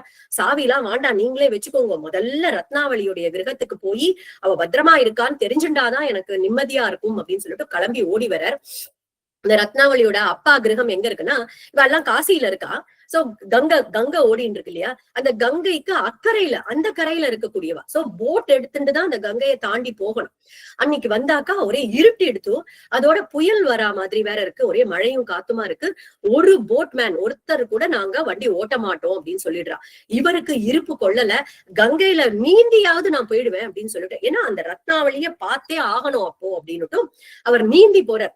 நீந்தி கடக்கும் போது என்ன பண்றார், நிறைய மழை கொட்ட ஆரம்பிச்சுடுத்து. அப்ப ஏதோ மரக்கட்டை மாதிரி அந்த இடத்துல வருது அந்த கங்கையில. சரி மரக்கட்டை அப்படின்னு சொல்லிட்டு அதை புடிச்சுட்டு அதை எப்படியோ தாண்டி அந்த கங்கையை தாண்டி போயிடுற. சொட்ட சொட்ட நனைஞ்சுட்டே ரத்னாவளியோட வீட்டுக்கு போயிட்டு பாதி ராத்திரி ஆயிடுத்து. போய் டொக்கு டொக்குன்னு கதவை தட்டுறார். எல்லாருக்கும் அந்த மழை சத்தத்துல இவர் கதவை இடிக்கிறதே காதுல உள்ள, யாரும் கதவையும் திறக்கல. இவருக்கா ஒரே பயம். அங்க ஒரு பெரிய மரம் இருக்கு. அந்த மரத்துல அந்த முற்றம்னு சொல்லுவோம் இல்லையா, அது ஒரு ஓபன் ஸ்பேஸ் இருக்கும்ல வீட்டுல எல்லாம். இந்த மரத்தோட அந்த ஒரு கிளை ஒண்ணு தொங்கின்னு இருக்கு. இந்த களைய பிடிச்சுட்டு நம்ம அது உள்ள போய் குதிச்சுடலாம் அப்படின்னு சொல்லிட்டு அந்த களைய பிடிச்சுட்டு அந்த மரத்தோட விழுத பிடிச்சுட்டு உள்ள குதிக்கிறார். குதிச்சா அங்க ரத்னாவளி படுத்துன்னு தூங்கின்னு இருக்கா. அவன் தொப்புல குதிச்ச உடனே அவளுக்கு ஒரே பயம், எழுந்துண்டு அலர்றா. பார்த்தா இவர் வந்திருக்கார், துளசிதாசர் வந்திருக்கார். எப்படி வந்தேள் நீங்க அப்படின்னு கேக்குறா. அவருக்கா கோவம் தாங்க முடியல. நீ என்னமா நீ வீட்டை விட்டுட்டு வருவ, வீட்டை விட்டு வெளியில போகாதே நான் சொன்னேனே ஒன்ன. அப்ப ரத்னாவளி சொல்றா, இல்ல நீங்க சொல்ற நிதானமா கேளுங்கோ, என்னுடைய அண்ணா தான் வந்தாங்க கார்த்தால, என்னுடைய அண்ணாவோட தான் நான் இங்க வந்தேன், ஒண்ணுமே ப்ராப்ளம் இல்ல, நான் எங்க அண்ணாவோட தான் வந்தேன். அவர் துளசிதாசர் சொல்றார், அப்ப கூட நீ எனக்கு வெயிட் பண்ணிருக்கணும், நான் வர வரைக்கும் நீ வெயிட் பண்ணிருக்கணும். அவ சொல்றா, நீங்க எப்ப வருவேன்னு எனக்கு தெரியலையே, அதனாலதான் நான் கிளம்பி வந்தேன் அப்படிங்கிறார். ஆனாலும் ரெண்டு பேருக்கும் ஒரே வாக்குவாதமா இருக்கு. அப்போ ரத்னாவளி கேக்குறா, சரி ஒரு கங்கையில வெள்ளமா இருந்திருக்குமே, நீங்க எப்படி வந்தேன்? அப்போ துளசிதாசர் சொல்றார், ஒரு மரக்கட்டை இருந்தது, அது வழியா நான் வந்தேன், இங்க விழுது தொங்கிட்டு இருந்தது, உள்ள குதிச்சேன் அப்படின்னு எல்லாத்தையும் சொன்னோடனே, இந்த ரத்னாவளியும் சாதாரணமான ஒரு பெண்மணி இல்ல. அவளும் சின்ன வயசுல இருந்து ராமநாமத்தை உபதேசம் வாங்கிண்டு சதா சர்வ காலமும் ராமநாமவா சொல்லக்கூடிய ஒரு பெண்மணி. அதனால அவளுக்கு தெரியறது இவர் எப்படி சேர்ந்திருக்காரு அப்படின்னு. அப்ப சொல்றா, நான் சொல்றேன் உண்மை என்னன்னு கேளுங்கோ, நீங்க மரக்கட்டைன்னு நினைச்சுட்டு வந்தேளே, அது மரக்கட்டை இல்ல, அது ஒரு டெட் பாடி, ஏதோ ஒரு சவம் போயின்னு இருக்கு, அதை நீங்க பிடிச்சுட்டு கட்டைன்னு நினைச்சுட்டு பிடிச்சுட்டு வந்தேள். நீங்க விழுதுன்னு நினைச்சுட்டு பிடிச்சேளே, அது கால சர்ப்பம், அது ஒரு பெரிய பாம்பு, அதை பிடிச்சுட்டுதான் உள்ள குதிச்சிருக்கேள். என்னத்துக்காக நீங்க இப்போ எனக்காக எதுக்காக இப்படி ஓடி வந்தேன், இவ்வளவு உயிரை பணைய வச்சுட்டு வரணுமா அப்படின்னு கேட்கும்போது துளசிதாசர் சொல்றார், எனக்கு ரொம்ப கவலையா இருந்தது உன்னுடைய சேஃப்டியை பத்தி, அதனால்தான் நான் வந்தேன் அப்படின்னு. அவ அழகா சொல்றா ரத்னாவளி அந்த இடத்துல, நீங்க ஊர் ஊரா போய் ராம கதை சொல்றேள், எல்லாருக்கும் ராமநாமத்தை சொல்லு, ராமர் காப்பாத்துவாருன்னு சொல்றேள். அதே ராமர் உங்களையும் என்னையும் காப்பாத்த மாட்டானா? அந்த ராமர் என்ன காப்பாத்த மாட்டாரா? ராகவோ ரக்ஷதி த்வாஞ்ச மாமபி ஆஸ்ரித வத்சலஹ ஆபன்னானாம் ரக்ஷணார்த்தம் திரியதே ஏன வை தனுஹு. தனுஷ்பாணி, அந்த கோதண்டபாணியா இருக்கக்கூடிய ராமன் இருக்கும் போது எனக்கு என்ன ஆபத்து வர முடியும்? என்னை காப்பாத்தாம விட்டுடுவானா அந்த ராமன்? மாம்ச பிண்டம் இமம் மத்வா போகியமேவ நிசாந்தரே விஸ்மிருத்ய ராம காருண்யம் ஏவமா அத்ராகதோசி மே. என்னன்னா, மாம்ச பிண்டம், இந்த சரீரம் இருக்கே, என்ன பார்க்கணுன்றதுக்காக வந்திருக்கேளே, இந்த சரீரத்துல என்ன இருக்கு? இது வெறும் மாமிச பிண்டம், இது மேல வச்சிருக்க கூடிய இதுக்கோசரம் போய் நீங்க இப்படி ஓடி வந்திருக்கேளே. மமா மமா நித்யே ஷரீரேஸ்மின் யா பிரீதிஹி கிரியதே திருடா தாமேவ ஜானகீநாதே குரு நிர்ஹைதுகீம் பிரிய. இந்த மாம்ச பிண்டமா அனித்தியமா இருக்கக்கூடிய என்னுடைய சரீரத்துக்கு மேல வச்சிருக்கக்கூடிய பிரியத்தை, ஒரு துளி பிரியத்தை ஜானகி காந்தனா இருக்கக்கூடிய ராமன் மேல நீங்க வச்சிருந்தேலானாக்கா இந்நேரத்துக்கு உங்களுக்கு ராமருடைய தரிசனம் கிடைச்சிருக்கும்னு சொன்னாலோ இல்லையோ, அந்த வார்த்தை அவருடைய மனச அப்படி போய் தெச்சுடுத்து அப்படி ஒரு பாதிப்பை ஏற்படுத்துறது. ரத்னாவளி உடனே சமாதானப்படுத்தின்னு சொல்ற, சரி இங்கே படுத்துக்கோங்கோ, காத்தால எழுந்து விடிய போறது, விடிஞ்ச உடனே நம்மளுடைய கிரகத்துக்கு திரும்பி போயிடலாம் அப்படிங்கிறா. அவர் வெளியில வந்து திண்ணையில படுத்துக்கிறார். இதையே யோசிச்சுட்டு இருக்கார். சரி, நம்ம இனிமே ராம பூஜை, ராம தியானம், ராமாயண பாராயணம் எல்லாமே ராம தரிசனத்துக்காக பண்ணணும் அப்படின்னு மனசுல தீர்மானம் பண்ணின்றார். மறுநாள் கார்த்தால ரத்னாவளி வந்து பாக்குறா. அந்த இடத்துல துளசிதாசர் இல்ல, கிளம்பி போயிடுறார். அவர் காசிக்கு கிளம்பி போயிடுறார். அங்க போய் ராம தரிசனம் வேணும் அப்படிங்கிறதுக்கோசரம் ராம நாம ஜபத்தை பண்ணிட்டு உட்கார்ந்துட்டு இருக்காராம் அந்த இடத்துல. ஆனா அவருக்கு தெரியும் காசியில இருந்தாக்கா சொந்தக்காரெல்லாம் தேடிட்டு வந்துருவா அப்படின்னுட்டு, சரின்னு காசி கஷேத்திரத்தை விட்டுட்டு சித்திரக்கூட்டம் அங்க இருக்கு இல்லையா, சித்திரக்கூட்டத்துக்கு போறார். அங்க நித்தியமுமே அந்த மந்தாகினி நதி ஓடுறது. அந்த மந்தாகினில ஸ்நானம் பண்ணுவார், ராமநாம ஜபங்கள் பண்ணுவார், ராமாயண பாராயணம் பண்ணுவார். இப்படியே அவருடைய காலம் அந்த இடத்துல இருந்துட்டு இருக்கு. ஒரு நாளைக்கு என்ன ஆகுது, அந்த மந்தாகினியில ஸ்நானம் பண்ணிட்டு அனுஷ்டானங்கள்லாம் பண்ணலாம் அப்படின்னு சொல்லிட்டு படிக்கட்டுல ஏறி வர. படிக்கட்டுல ஏறி வந்து நெத்திட்டுப்பா இல்லையா கோபி சந்தனம் எடுறதுக்கா, அந்த கோபி சந்தனத்தை தேய்ச்சின் இழைச்சுட்டு இருக்க அந்த கோபி சந்தனத்தை. அப்போ இந்த கிராமத்துல எல்லாம் நம்ம பார்த்திருப்போம், ஒரு ஒரு ஒரு ஒரு பாண்ட் இருக்கு, ஒரு லேக் இருக்கு, ஒரு ஸ்ட்ரீம் இருக்கு அப்படின்னாக்கா அது இந்த குழந்தைகள்லாம் படித்துறையில இருந்து குதிக்கும், இல்லைன்னா ஒரு மரத்துக்கு கிளை மேல இருந்து குதிக்கும், டைவிங் எல்லாம் பண்ணும் குழந்தைகள்லாம் இல்லையா. அந்த மாதிரி 2 சின்ன குழந்தைகள் அந்த இடத்துல விளையாடின்னு இருக்கு. மரத்து மேல ஏறது தொப்புன்னு குதிக்கிறது, படியில ஏறி தொப்புன்னு குதிக்கிறது. அப்படி குதிக்கச்சே தண்ணி எல்லா இடத்துலயும் செதறி அடிக்கிறது இல்லையா, அது துளசிதாசர் மேலயும் வந்து படுறது. அவரால் அந்த சந்தனத்தை இழைக்கவே முடியல. அப்ப அந்த குழந்தைகளை கூப்பிட்டு சொல்றார், குழந்தைகளா, நான் வந்து அனுஷ்டானம் பண்ணணும், இந்த படிக்கட்டுல உட்காந்து அனுஷ்டானம் பண்ண போறேன், நீங்க இப்படி தண்ணிய வாரி இறைக்காதீங்கோ அப்படின்னு அந்த குழந்தைகள்ட்ட சொன்னோன்னே அந்த குழந்தைகள் ஒண்ணு இப்படி பாத்துட்டுது. 2 ஏறி வந்துடுத்து, தண்ணியில இருந்து ஏறி மந்தாகினில இருந்து ஏறி வந்துடுத்து. கிட்ட வந்து இது துளசிதாசர் கிட்ட வந்து, பாபா இது என்னது பாபா அப்படின்னு கேட்டுதோம். கேட்டோடனே இது கோபி சந்தனம்பா அப்படின்னு ஒண்ணு, எங்களுக்கும் இட்டு விடுவேளா பாபா அப்படின்னு ஒண்ணு. துளசிதாசர் நினைச்சார், ஆஹா என்ன இவ்வளவு சமத்து குழந்தைகளா இருக்கே அப்படின்னு சொல்லிட்டு, வாடா குழந்தைகளா இங்க நில்லுங்கோ அப்படின்னு சொல்லிட்டு 2த்துக்கும் இப்படி கோபி சந்தனம் இடறதுக்காக போறார். அப்பதான் பாக்குறாரு, ஒரு பிள்ளைய பார்த்தா கொஞ்சம் டாலா ஒரு பெரிய புள்ள மாதிரி இருக்கான், இன்னொன்னு பார்த்தா ரொம்ப துருன்னு இருக்கு, ரொம்ப விஷமம் பண்றது, அது வந்து தம்பி ஆட்டமா இருக்கு. அந்த பெரியவனை பார்த்தாக்கா கொஞ்சம் டார்க் காம்ப்ளெக்ஷனோட இருக்கான், சின்னதை பார்த்தா தங்க ரேகாட்டமா இருக்கு. அப்ப நினைச்சுக்கிறார், இவாளை பாக்குறதுக்கே ராமலட்சுமணாலாட்டம் இருக்காளே அப்படின்னு நினைச்சுட்டே அந்த குழந்தைகளுக்கு அப்படி கோபி சந்தனத்தை நெத்தியில இட்டு விடுறாராம். அப்போ ஒரு குரல் கேட்கறது, எங்க இருந்தோ ஒரு குரல் கேட்கறது, துளசிதாசருக்கு என்ன ஒரு பெரிய பாக்கியம், ராமலட்சுமணாளுக்கு கோபி சந்தனம் இட்டு விடுறாரே அப்படின்னு ஒரு குரல் கேட்கறது. இப்படி ஒரு பாக்கியம் கிடைச்சு கொடுத்தே அப்படின்னு யாரு சொல்றா அப்படின்னு திரும்பி பாக்குற, ஒரு மரத்துக்கு மேல ஒரு வானரம், ஒரு குரங்கு உட்கார்ந்துட்டு இருக்கு. அதுக்கு பார்த்தா கிளி மாதிரி இருக்கா மூக்கு. நார்த் இந்தியால எல்லாம் பார்த்தோம்னா தோத்தா மூக் ஹனுமார் அப்படின்னு, தோத்தானா பேரட், கிளி மூக்கு ஹனுமான் அப்படின்னு நிறைய இடத்துல கோவில்கள் இருக்கும். அந்த தோத்தா மூக்கு ஹனுமார் வந்து அந்த இடத்துல உட்கார்ந்துட்டு இந்த வார்த்தையை சொல்றார். ஆஹா அப்படின்னு திரும்புறார், குழந்தைகளை காணும். சரி ஆஞ்சநேயரையாவது பார்க்கலாம் அப்படின்னு திரும்பி பார்த்தா அவரையும் காணும். அப்போ ஆனா நினைச்சுக்கிறேன், ஆஹா இப்ப வந்து ராமனுக்கு நிஜமாவே என் பேர்ல சந்தோஷம் இருக்கு, நான் பண்ணக்கூடிய ராமநாம ஜபம் வீணா போகல, இங்க இந்த குழந்தைகளோட ரூபத்துல வந்து நமக்கு தரிசனம் கொடுத்திருக்க, நம்மளால புரிஞ்சுக்க முடியலையே தவிர ஆனா ராமன் நம்மள பாத்துட்டார் அப்படின்னு அந்த இடத்துல ரொம்ப சந்தோஷப்பட்டாராம் துளசிதாசர். இப்படி இருந்துட்டு சித்திரகூடத்துல கொஞ்ச நாளைக்கு இருந்துட்டு காசிக்கு திரும்பி வரார். அங்க ராமநாம ஜபம் பண்ணிட்டு உட்கார்ந்துட்டு இருக்கார். அப்போ அவருக்கு ராமாயணம் எழுதணும் அப்படின்னு தோன்றது, ரொம்ப ஆசையா இருக்கு ராம கதையை எழுதணும் அப்படின்னுட்டு. அவர் நித்தியம் என்ன பண்ணுவார், ஃபியூ ஸ்லோகாஸ், ஒரு கொஞ்சம் ஸ்லோகா நித்தியம் எழுதுவார். அப்ப ராத்திரி எழுதிட்டு படுத்துப்பார், மறுநாள் கார்த்தால் எழுதி வச்சுட்டு படுத்துப்பார். மறுநாளைக்கு கார்த்தால வந்து அந்த நோட் புக்கை திறந்து பார்த்தா அவர் முன்னாடி நாள் ராத்திரி எழுதின ஸ்லோகங்கள் இருக்காது, அதெல்லாம் அழிஞ்சு போயிருக்கும்.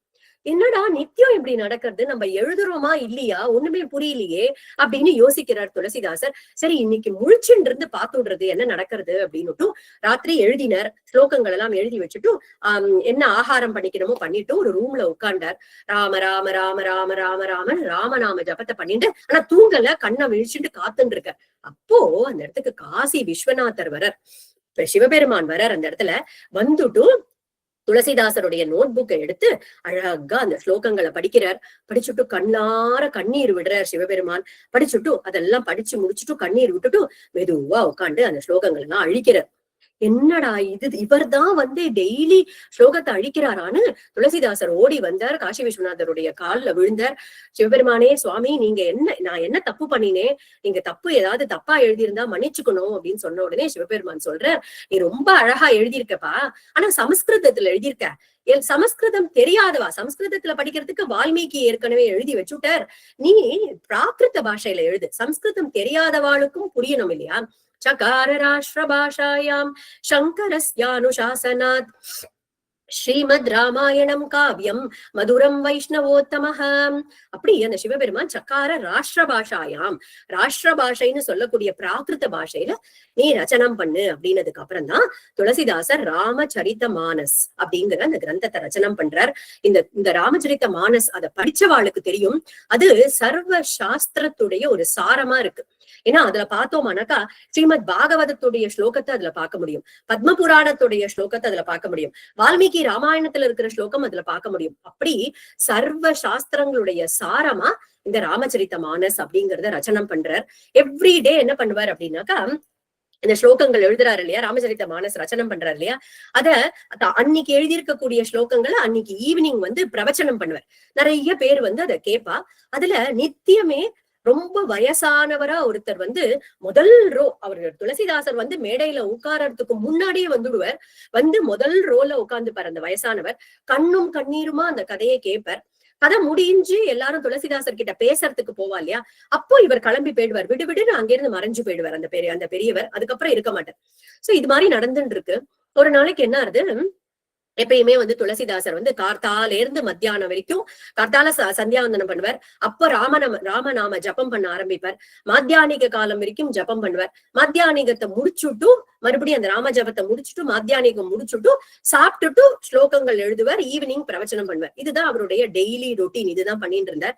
அப்போ ஒரு நாளைக்கு ராமநாம ஜபத்தை முடிச்சுட்டு சந்தியாவந்தனத்தை முடிச்சுட்டு இந்த மீதி அவரோட அந்த கிண்டியில வந்து தண்ணி இருக்கும் இல்லையா, அந்த தீர்த்தத்தை அப்படி அந்த மரத்துக்கு மேல, ஒரு மரத்து மேல அப்படி விடுறார். அந்த தண்ணி போய் பட்ட உடனே திடீர்னு அங்க பார்த்தா ஒரு திவ்ய திருமேனியோட ஒரு சுந்தர புருஷன் நிக்கிறான் அந்த இடத்துல. ஓடி வர்றார். யாருப்பா நீனு அப்படின்னாக்கா அவன் சொல்றான், இந்த மாதிரி நான் ஒரு சாபத்தால இங்க பிரம்ம ராட்சசா இருந்தேன், இந்த மரத்துலதான் நான் இருந்தேன்.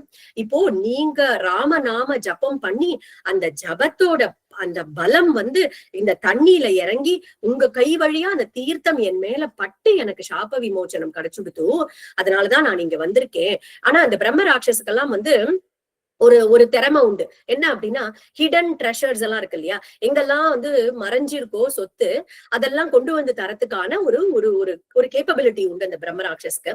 அது சொல்றது, உங்களுக்கு என்ன வேணும், உங்களுக்கு ஏதாவது சொத்து வேணுமா, ஏதாவது ட்ரெஷர் வேணுமா சொல்லுங்கோ, நான் கொடுக்குறேன் அப்படின்னு.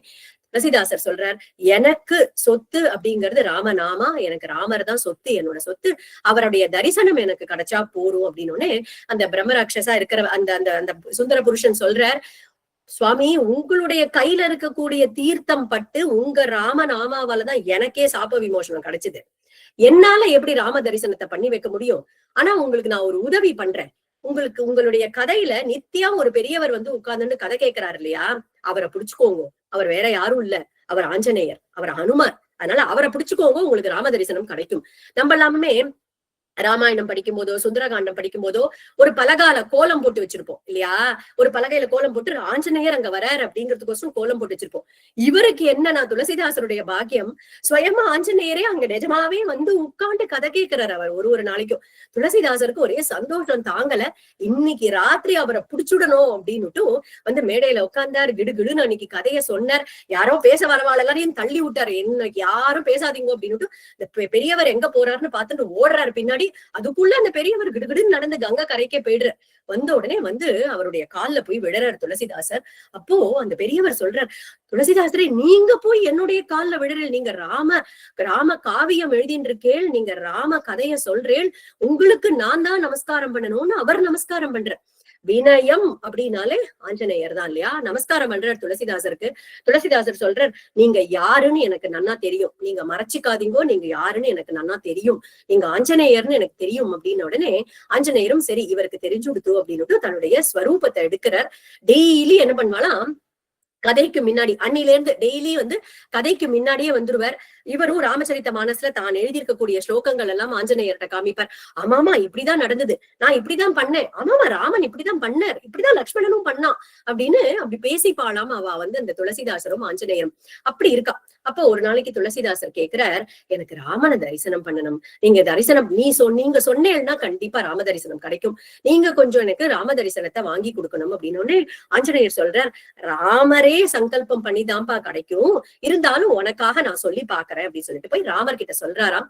ராமரும் சரி குடுக்குறேன் அப்படின்னு சொல்லிட்டு ஆஞ்சநேயர் ஓடி வர்றார். ஒரு நாளைக்கு புனர்வசு நட்சத்திரம், நாளைக்குதான் ராமர் உனக்கு தரிசனம் கொடுக்க போறார் அப்படின்னு உடனே துளசிதாசர் சொல்றார், இந்த யோக நிலையில வருது, இந்த மனசுல வருது, அப்படி வந்துட்டு மறைஞ்சு போறது, இதெல்லாம் வேண்டாம் எனக்கு எப்படி ராமன் வரணும் அப்படின்னா, சபரி வீட்டுக்கு கதவை தட்டிண்டு வந்தார் இல்லையா ராமன் வந்திருக்கேன்னு, அந்த மாதிரி சபரி வீட்டுக்கு வந்த மாதிரி எனக்கிட்ட என்னுடைய கிரகத்துக்கு வரணும், அவருக்கு நான் பாத பூஜை பண்ணணும், நிறைய பக்ஷணங்கள்லாம் அவருக்கு நைவேத்தியம் பண்ணணும், ராத்திரி டோலோத்சவம் பண்ணணும், அதை அவர் வாங்கிக்கணும், இங்கேயே என்னுடைய கிரகத்திலேயே தூங்கணும், கார்த்தால எழுந்து நான் பிரபோதனம் பண்ணி பால் கொடுத்து அப்புறம் தான் கிளம்பணும் அப்படின்னு பிரார்த்தனை பண்ணிக்கிறார். ஆஞ்சநேயரும் சரி சரி அப்படின்னு சொல்லிட்டு கிளம்பி போறாராம். அந்த இடத்துல மறுநாளைக்கு கார்த்தாலேயே எழுந்துக்கிறார். வேகமா எழுந்து கார்த்தால இவர் மட்டும் தனியா இருக்காரு இல்லையா, தனியா இருக்காரு. அப்பெல்லாம் யாரும் சிஷ்யர்கள் எல்லாம் கூட கிடையாது. தனியா எழுந்துட்டார். பெரிய ரங்கோலி போட்டார். அந்த கலர்ஃபுல்லா போடுவா இல்லையா, ரங்கோலி எல்லாம் போட்டார். மாவில தோரணம் கட்டினார். பலவிதமான பக்ஷணங்கள் எல்லாம் பண்ணி வச்சார். காத்தால முழுக்க காத்துட்டு இருக்கார். காத்தால முழுக்க ராமர் வரல. மத்தியானம் பாக்குறார், மத்தியானம் வரல. சாயந்தரம் பாக்குறார், சாயந்தரமும் வரல. ராமர் சொன்ன வாக்க மீற மாட்டாரே, இன்னும் வரலையேன்னு காத்துட்டே இருக்கார். ராத்திரியும் ஆயிடுறது, அப்பையும் வரல. அதெல்லாம் சொன்னோம் இல்லையா, கலக காலம்னு. உள்ள என்ன பண்றார், ஒரு சின்ன விளக்கு ஏத்தி வச்சிருக்கார். விளக்கு ஏத்தி வச்சுட்டு இன்னும் ராமர் வருவார், நிச்சயம் வருவார் அப்படின்னு சொல்லிட்டு காத்துட்டு இருக்கார். அப்போ நிறைய குதிரைகள் வரக்கூடிய அந்த குளம்படி சத்தம் கேட்கறது. அது கலக காலமா இருந்ததுனால ஒருவேளை துஷ்டால் தான் வராளோ அப்படின்னு நினைச்சுட்டு கிடுகிடுன்னு உள்ள வந்தார். கதவை சாத்தினார். அந்த விளக்கையும் கொஞ்சம் சாந்தம் பண்ணினார். அப்படி இருட்டுல அப்படியே கொஞ்சோண்டு விளக்கு வெளிச்சத்துல உட்கார்ந்துட்டு இருக்கார். அப்போ இவருடைய கிரகத்துக்கிட்ட அந்த குளம்படியெல்லாம் நிக்கிறது, அந்த குதிரைகள்லாம் நிக்கிறது. யாரோ கிவாட் குலாவ் அப்படின்னு டுங்கு நான் இடிக்கிறா கதவை. இவர் ரொம்ப பயந்து போயிட்டார். கண்டிப்பா இது கலகாக்காராதான் வந்திருக்கான்னு பயந்துட்டு கப் சிப்புன்னு ஒரு சத்தம் இல்ல, பின் டிராப் சைலன்ஸ் அப்படியே உட்கார்ந்துட்டு இருக்கார். கதவையே திறக்கல. கொஞ்ச நேரம் தட்டி பார்த்தா அந்த குதிரையெல்லாம் திரும்பி போற சத்தம் கேட்கறது. இவாளும் திரும்பி போயிடுறா. அப்பாடா அப்படின்னு நினைச்சுக்கிறார் இவர். ஆனா ராமர் வரல. மறுநாள் காலங்கார்த்தால ஆஞ்சநேயர் வர வந்தோடனே துளசிதாசர் சொல்றார், ராமர் வருவார்னு சொன்னேனே, வரவே இல்லையே, காத்துட்டு இருந்தேனே முழு நாளைக்கும். ஆஞ்சநேயர் சொல்றார், வரலையா? வந்தோம், அப்படி ஒரு சைன்யத்தோட வந்தோம், கிவாட் குலாவ் கதவை தரன்னு அத்தனை தடவை தட்டினோம், நீதானேப்பா கதவை திறக்கல அப்படிங்கிறார். துளசிதாசருக்கு அப்படி தூக்கி வாரி போடுறது, அப்படி ஒரு ஷாக் அவருக்கு. என்ன சொல்றேன் நீங்க, கதவை தட்டினது கலகக்காரான்னு நினைச்சுட்டு நான் திறக்கல, ஆனா அவர் ராமனாச்சே, அவருக்கு கதவை திறந்தாதான் வர முடியுமா? கதவை திறந்தால்தானா வர முடியும்? அவரால உள்ள வந்திருக்க முடியாதா? வர முடியும். கதவை திறக்கலனாலும் உள்ள வர முடியும். நீ என்ன கேட்ட? சபரி வீட்டுக்கு வந்தா மாதிரி கதவை தட்டணும், நான் திறக்கணும், நான் பாத பூஜை பண்ணணும் தானே நீ கேட்ட. அதனால நாங்க கதவை தட்டிட்டு நின்னோம், நீ கதவை திறக்கல, நாங்க போயிட்டோம் அப்படின்னு உடனேதான் துளசிதாசருக்கு புரிஞ்சுது. சரி, இன்னும் ராம கிருபை நமக்கு இன்னும் கிடைக்கல, அதனாலதான் அவருடைய தரிசனம் கிடைக்கல போல இருக்கு. இன்னும் நிறைய நாமா சொல்லணும் அப்படின்னு சொல்லிட்டு இன்னும் அந்த நாமத்தை அப்படி பிடிச்சுக்கிறார். அப்படி திருடமா பிடிச்சுட்டு ராமருடைய சரணத்தை பிடிச்சுட்டு நாமா சொல்லிட்டு இருக்கார். துளசிதாசருக்கு சித்திரக்கூடத்துல ராம தரிசனம் ஆகல. இப்ப காசியில இருக்காரு, காசியில ஆகல. அயோத்தியாவுக்கு போறாரு, அயோத்தியிலையும் ராம தரிசனம் கிடைக்கல. எங்க துளசிதாசருக்கு ராம தரிசனம் கிடைச்சதுன்னா விருந்தாவனத்துல கிடைச்சது. துளசிதாசருக்கு ராம தரிசனம். இவர் பத்தி விரதர்னா அப்படி ஒரு பாத்தி விரத்தியத்தை கடைபிடிக்க கூடியவர். ராமர் தான் அவருக்கு சுவாமி. இப்ப ஒரு பதி இருக்காரு அப்படின்னா அந்த பதியதான், அவளைதான் பதிவிரதான்னு சொல்லுவோம் இல்லையா, அந்த மாதிரி ராமர் தான் இவருக்கு சுவாமி. ராமரை தவிர வேற எந்த சுவாமியும் இவர் பார்க்க கூட மாட்டார். அப்படி இருக்கிறவர் விருந்தாவனத்துக்கு போறார். அங்க எல்லாரும் ராதே ராதே தான். விருந்தாவனத்துக்கு போனாலே ராதே ராதே தான் இல்லையா. எல்லாரும் ராதே ராதே சொன்னா இவர் சியாராம், ஜெய் சீதாராம், சியாராம் அப்படிங்கிறாரு எல்லார்கிட்டயும். எல்லாரும் உட்காந்து பாகவதம் படிச்சுட்டு இருக்கார். இவர் ராமாயணத்தை திறந்து வச்சுட்டார். ததோ ராவண நீதாயாக சீதாயாக சத்ருகர்ஷணக அப்படின்னு சுந்தரகாண்டம் படிக்கிறார். அந்த இடத்துல உட்காந்துட்டு ராமாயணம் படிச்சுட்டு இருக்கார். இப்படி படிச்சுட்டு இருக்காரா, படிச்சுட்டே ராமாயணம் படிச்சுட்டே இருக்கார். கொஞ்ச தூரத்துல பார்த்தா ஒரு வேகம் ஒரு தெரியறது. ஒரு வட விருட்சத்துக்கு கீழே மாத்தி வச்ச கால்களோட தலையில மயில் பீலி தரிச்சுண்டு இடுப்புல பட்டு பீத்தாம்பரத்தை கட்டிண்டு கையில அழகான புல்லாங்குழலோட வேணுகானம் கேட்கறது. இப்படி நிமிர்ந்து பாக்குற நீல திருமேனி நீலமேக சியாமலனா அப்படி ஒரு சியாம வர்ணத்தோட கிருஷ்ண தரிசனம் ஆறுது அவருக்கு. அந்த வட்ட விருட்சத்துக்கு கீழே வேணுகானம் பண்ணக்கூடிய கிருஷ்ணனுடைய தரிசனம். இப்படி பாக்குறார். ஐயோ இது கண்ணனாச்சே அப்படின்னு சொல்லிட்டு மறுபடியும் கீழே குடிச்சிட்டு ராமாயணம் படிக்கிறார். கந்தர்வராஜ பிரதிமம் ராமோ அப்படின்னு திரும்பி ராமோன்னு திரும்பிட்டு அந்த மறுபடியும் அந்த வேணுகானத்தை கேட்டுட்டு அந்த கண்ணனை பாக்குறாரு. ஏன்னா அந்த கண்ணனுடைய வேணுகானம் ஆகட்டும், அவனுடைய ரூப லாவண்யம் ஆகட்டும் அப்படி இழுக்கிறது அவரை. அப்படி மறுபடியும் அவரை நிமிர்ந்து பாக்குறார். அந்த வேணுகானம் அவரை இழுத்துட்டே இருக்கா. கண்ணனை பார்த்து சொல்றார், அனன்ய நிஷ்டயா யுக்தம் பக்தம் மாம் ஜானகி பதேஹே கிம் மோகயசி கோவிந்த பரபாரியாம் விட்டோயதா. ஏன்பா, நான் ஜானகி நாத்தனா இருக்கக்கூடிய அந்த ராமனுடைய பக்தன் நானு. ஏன் இப்படி என்ன மோகிக்க பண்ற? ராகவோ மம பர்த்தாகி சரணாகத வத்சலக. ராமன் தான் என்னுடைய, நான் ராமன் கிட்டதான் சரணாகதி பண்ணிருக்கேன். ராமன் தான் என்னுடைய பர்த்தா, என்னுடைய பதி. அந்த ராகவன் கிட்ட நான் பதிவிரதா தர்மத்தோட இருந்துட்டு இருக்கேன். இப்படி என்ன பண்ணாத, நீ உன்னுடைய வேணுகானத்தால என்ன மோகிக்க மனசை இழுக்காத, நீ போ இங்க இருந்து அப்படிங்கிற. கண்ணன் பார்த்தான், நின்னுட்டான். எதிர நின்னுட்டு, என்னப்பா சொல்ற துளசிதாசா, நீ என்ன சொல்ற? இது என்ன கதையா இருக்கு? நான் உன் அயோத்திக்கு வந்தேனா அங்க புல்லாங்குழல் வாசேனா? உன் சித்திரகூடத்துக்கு வந்தேனா அங்க வேணுகானம் பண்ணேனா? இல்ல காசிக்குதான் வந்தேனா? நான் விருந்தாவனத்துல என் வீட்டுல நின்னுட்டு நான் புல்லாங்குழல் ஊதின்னு இருக்கேன், நான் வேணுகானம் பண்ணிட்டு இருக்கேன். நீ என்னுடைய இடத்துக்கு வந்துட்டு என்ன போன்னு சொல்ற? நீ கிளம்பி போ, உனக்கு வேணும்னா, நீ பதிவிரத்தன்னா நீ கிளம்பி போ அப்படின்றா. அப்போ துளசிதாசர் கால்ல விழுந்து நமஸ்காரம் பண்ணி சொல்ற, க்ஷமஸ்வ கருணா சிந்தோ கிருபயா பாஹி மே விரதம். நீ உன்கிட்ட பேசி ஜெயிக்க முடியாது கண்ணா, உன்கிட்ட பேசி ஜெயிக்க முடியாது.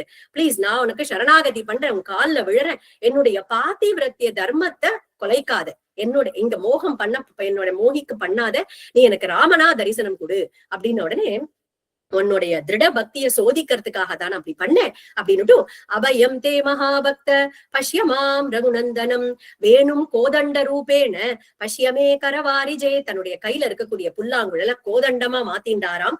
அப்படி கோதண்ட பாணியா அங்க அழகா தரிசனம் கொடுக்கிறார். சாட்சாத்காரம் ஆறுது அந்த இடத்துல துளசிதாசருக்கு.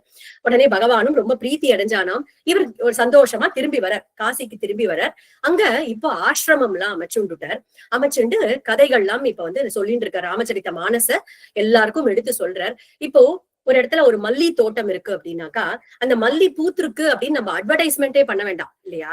அதோட வாசனையே இழுத்துடும், எல்லாருக்கும் தெரியும் அங்க மல்லி பூத்திருக்கு அப்படின்னு.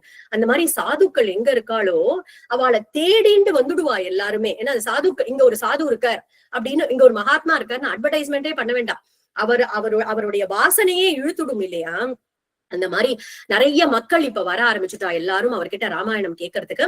அந்த ஆசிரமமும் நன்னா வளர்ந்துட்டு இருக்கு. இவர் பூஜை பண்றார், நித்தியம் பூஜை பண்றாரு இல்லையா? அந்த பூஜைக்கு சில தனிக்கால்லாம் என்ன பண்ணிருக்கா, வெள்ளி பாத்திரங்கள்லாம் வாங்கி கொடுத்திருக்கா. சில பேர்லாம் தங்க பாத்திரமே வாங்கி கொடுத்திருக்கா. ஆனா துளசிதாசருக்கு இது மேலலாம் துளி கூட ஒரு இன்ட்ரெஸ்டே கிடையாது. அவர் மாட்டுக்கு ஏதோ ஒரு பாத்திரம், வெள்ளி பாத்திரத்தையும் ஒன்னா பாக்குறார், மரத்துல தொன்ன பண்ணி வச்சிருந்தா அதுவும் ஒண்ணுதான், தங்க பாத்திரமும் ஒண்ணுதான் அவருக்கு. அந்த மாதிரி அவர் மாட்டுக்கு ராமாயண பாராயணம், ராமநாம ஜபம் அப்படின்னு அவர் மாட்டுக்கு இருந்துட்டு இருக்கார். இப்ப ஆசிரமம் ஒரு சாது சங்கம் அப்படின்னாலே சில பேர் ஜென்யூனா பக்தி பண்றதுக்கோசரம் குரு பக்தி இருக்கிறதுனால அந்த இடத்துக்கு வருவா. சில பேர் இங்க என்னதான் நடக்கிறது, இவர் என்னதான் சொல்றாருன்னு பாப்போம் அப்படின்ற ஒரு கியூரியாசிட்டியோட ஒரு சில பேர் வருவா இல்லையா? அந்த மாதிரி ஒரு கியூரியாசிட்டியோட ஒரு 2 பேர் அந்த இடத்துல உட்கார்ந்து இருக்கா. யார் அவ அப்படின்னா, 2 திருடர்கள் உட்கார்ந்துட்டு இருக்கா. அவ துத்தி முத்தி பாக்குறா. ஒரே வெள்ளி பாத்திரம், ஒரே தங்க பாத்திரமா கிடக்கு, யாரும் அதை சீன்றதே இல்ல, போட்டது போட்டபடி இருக்கு அப்படின்னு பாக்குறா. மனசுல தீர்மானம் பண்ணிண்டா, இன்னைக்கு சாயந்தரம் சத்சங்கம் நடக்கும்போது எல்லாரும் பஜனை பண்ணிட்டு இருப்பா, நம்ம இந்த பாத்திரத்தை எல்லாம் ஒரு மூட்டையா கட்டி நம்ம எடுத்துட்டு கிளம்பிடலாம் அப்படின்னு தீர்மானம் பண்ணிட்டா. சாயந்தரம் சத்சங்கத்துக்கு வந்துட்டா. எல்லாரும் துளசிதாசரையே அப்படியே வெச்ச கண் வாங்காம பாத்துட்டு இருக்கா. பஜனை பண்றா, ராமச்சரித்த மானஸ் படிக்கிறார், கதை சொல்றார், எல்லாம் அப்படியே துளசிதாசர்கிட்டயே மயங்கி போய் அப்படியே பாத்துட்டு இருக்கா. இவா என்ன பண்ணினா, 2 பேரும் மூட்டைய கட்டினா, எல்லா பாத்திரங்களும் மூட்டைய கட்டிட்டு கிளம்பலாம், இன்னைக்கு நல்ல வேட்டை அப்படின்னு சொல்லிட்டு மூட்டையை எடுத்துட்டு அப்படி ஃப்ரண்ட் அந்த வாசலுக்கு வரா. ஆஜானுபாகவா 2 பேரு கையில ஒரு 2 பேரும் வில்லு அம்பு அம்பரா துணி எல்லாம் வச்சுட்டு இருக்கா. இப்படியும் அப்படியும் குறுக்கையும் நெடுக்குமா நடந்துட்டு இருக்கா. என்னடா இவாள நம்ம இது நாள் வரைக்கும் வந்துட்டு இருக்கோம், நம்ம பார்த்ததே இல்லையே, யாருன்னே தெரியலையே அப்படின்னு பயந்து போய் சரி நம்ம பின்னாடி வாசல் வழியா வெளியில போயிடலாம் அப்படின்னு மூட்டைகள்லாம் தூக்கிட்டு பின்னாடி வாசலுக்கு போனா அதே 2 பேரும் கோதண்டம் அங்க வந்து கோதண்டத்தை வச்சுட்டு அங்க வில்ல அம்ப வச்சுட்டு அந்த பக்கம் பின்னாடி வாசல் நிற்கிறான். இப்படியே முன்னாடி போனா முன்னாடி இருக்கா, பின்னாடி போனா பின்னாடி இருக்கா, இப்படி மாத்தி மாத்தி பண்ணிட்டு இருக்காளா.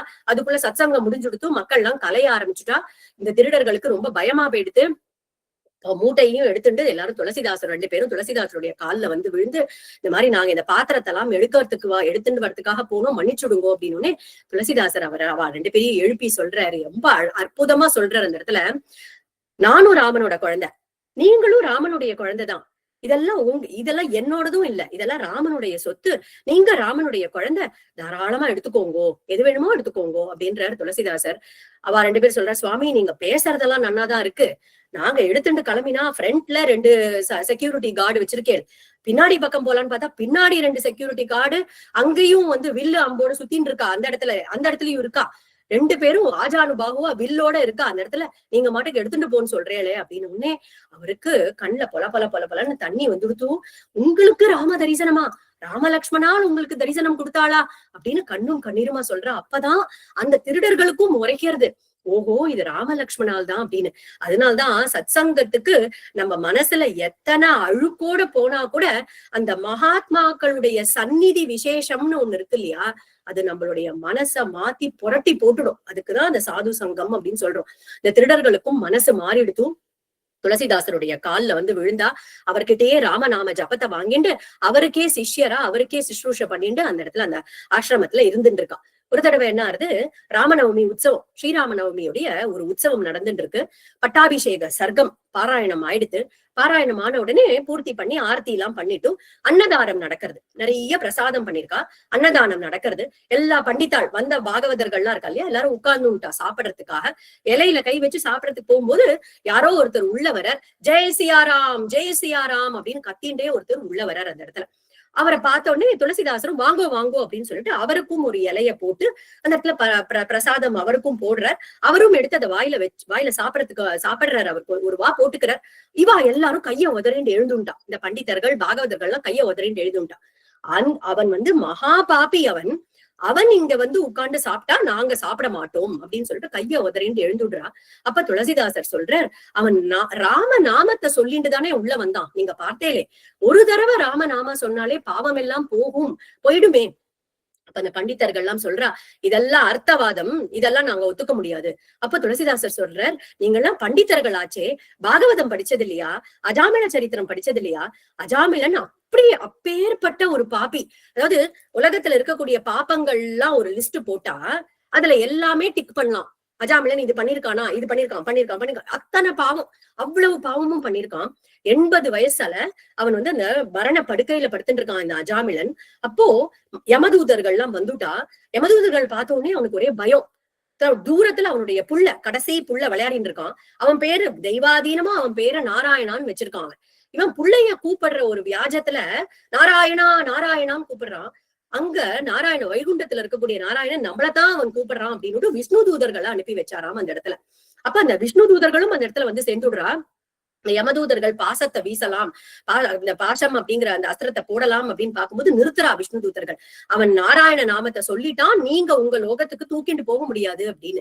அப்போ ஒரு ஒரு ஒரு ஒரு 2-3 ஒரு மினிட்டுக்கு அவனுக்கு வந்து அந்த இடத்துல ஒரு சாது சங்கம், இந்த யமதூதர்களும் விஷ்ணு தூதர்களும் பேசக்கூடிய ஒரு சங்கம் கிடைக்கிறது அந்த அஜாமிலனுக்கு.